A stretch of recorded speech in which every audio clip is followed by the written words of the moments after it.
Баршаңызға қайырлы күн достар.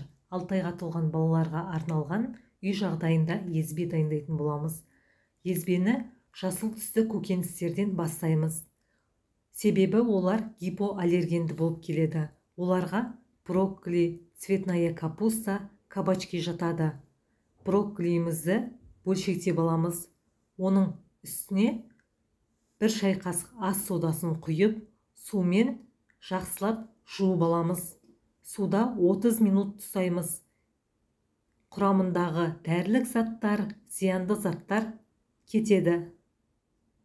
Брокколиімізді жуып алғаннан кейін қайнап тұрған суда 7 минуттай пісіріп аламыз. Брокколидің құрамында В тобының, А тобының, С тобының дәрумендері өте көп. Ол баланың иммунитетін жоғарылатады.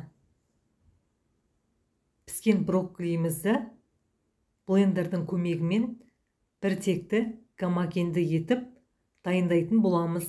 Балаға езбені ұсынғанда қауіпсіз болуы қажет. Алғашқы күні 1 шай қасықтың жартысын береміз.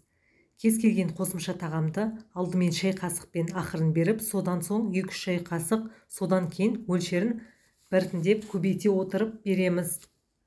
Брокколиді 6 күн береміз. Одан кейін цветная капустаны да, кабачкиді де 6 күн беретін боламыз. Қосымша тағам бергеннен кейін балада аллергиялық реакция, іш өту бар жоғын бақылауымыз қажет.